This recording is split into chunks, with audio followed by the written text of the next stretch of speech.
नमस्कार, मी रुशाली यादव सारंग आणि आताच्या घडीची महत्त्वाची आणि मोठी बातमी ती म्हणजे थोड्याच वेळात सीआयडी कराडला केस कोर्टामध्ये दाखल करणार आहेत। कराडवर अबादा कंपनीकडून 2 कोटींची खंडणी मागितल्याचा आरोप आहे। वाल्मिक कराडवर कोर्ट काय निर्णय देणार याकडे संपूर्ण राज्याचं लक्ष लागलंय। तर दुसरीकडे परळीमध्ये वाल्मिक कराडचे समर्थक हे आक्रमक झालेत। टॉवरवर चढून कराड समर्थकांकडून आंदोलन केले जात आहे। परळी पोलीस ठाण्याबाहेर कराडच्या आईचं ठिय्या आंदोलन सुरू आहे। कराडवर चुकीच्या पद्धतीने कारवाई होत असल्याचा समर्थकांचा आरोप आहे आणि वाल्मिक कराडच्या आईने सुद्धा हाच आरोप केलेला आहे।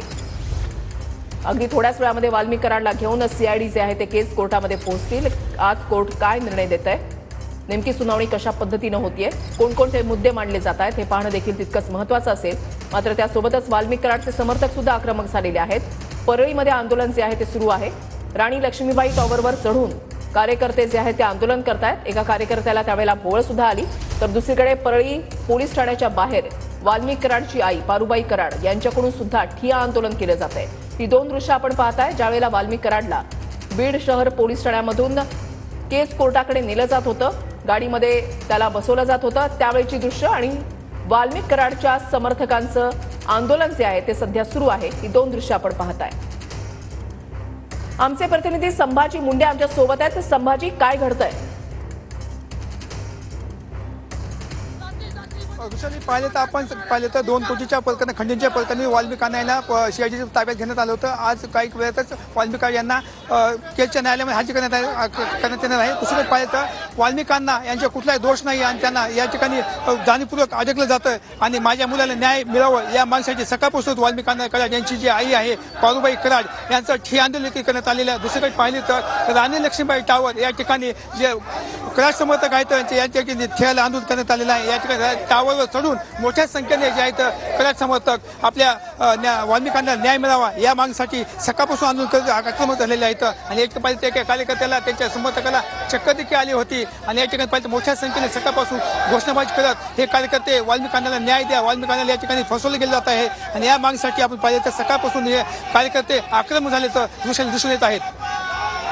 नक्कीच संभाजी, तुम्ही असंच आपल्या सोबत राहा। वाल्मिक कराडला घेऊन सीआयडी पथक केस कोर्टामध्ये आता दाखल झालेलं आहे, महत्त्वाची बातमी। तर दुसरीकडे आपण पाहताय की कराड समर्थक सुद्धा आक्रमक झालेले आहेत आणि गुन्हे जे आहेत ते मागे घेतले जावेत, खोट्या गुन्ह्यांमध्ये अडकवलं जात आहे असं समर्थकांचं म्हणणं आहे आणि जोपर्यंत वाल्मिक कराडवरचे गुन्हे मागे घेतले जात नाही तोपर्यंत आंदोलन सुरूच ठेवण्याचा निर्धार वाल्मिक कराडच्या समर्थकांकडून या ठिकाणी व्यक्त करण्यात आलेला आहे।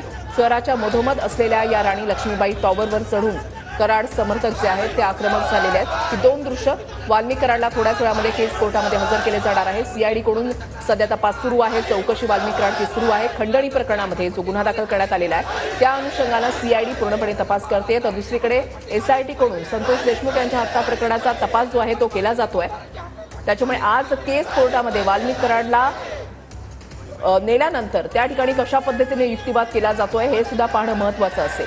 जवळपास 1 तास होऊन गेलेला आहे। बीड शहर पोलीस ठाण्यात ते केस कोर्ट हे जवळपास 54 किलोमीटरचं अंतर आहे आणि या संपूर्ण मार्गावर पोलिसांचा पूर्णपणे बंदोबस्त जो आहे तो ठेवण्यात आलेला आहे। कुठलाही अनुचित प्रकार घडू नये यासाठी पूर्णपणे खबरदारी पोलिसांकडून घेतली जाते।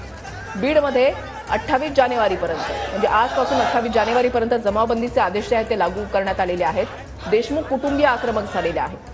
संशयाची सुई ही वाल्मिक कराडवर आहे। हत्या प्रकरणामध्ये गुन्हा नोंद केला जावा आणि मकोका लावला जावा वाल्मिक कराडवर, ही मागणी जी आहे ती जोर धरतीये आणि खास करून आमदार सुरेश धस, संदीप क्षीरसागर असो, बजरंग सोनावणे असो हे आक्रमक झालेले आहेत। आक्रमक पवित्रा त्यांच्याकडून घेण्यात आलेला आहे। छोटा आका मोठा आका असा उल्लेख सुरेश धस यांच्याकडून प्रत्येक मोर्चाच्या माध्यमातून केला जातोय आणि अधिवेशन जे झालं हिवाळी अधिवेशन त्यावेळेला सुद्धा सुरेश धस यांनी वाल्मिक कराडचं नाव घेतलं। वाल्मिक कराड फरार झालेला होता। पुणे सीआयडी कार्यालयामध्ये त्याने आत्मसमर्पण केलेलं होतं आणि त्याच्यानंतर त्याच्यावर खंडणीचा गुन्हा दाखल करण्यात आला। मात्र त्याच्यावर मकोका का लावला जात नाही यावरून विरोधक जे आहेत ते आक्रमक झालेले आहेत। एकूणच या मुद्द्यावरून सरपंच संतोष देशमुख यांच्या हत्येनंतर